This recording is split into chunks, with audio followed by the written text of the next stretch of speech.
Hey guys, my name is Elijah, and in this tutorial I will show you how to recover deleted tasks in Asana. So this is pretty simple, just follow my steps. First, scroll down to your project section and open the project that you want to delete the task in. So recover this task simply by going right here to search this view. Now click on more options.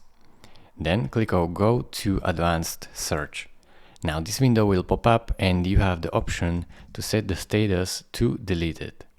So do just that and then click on search.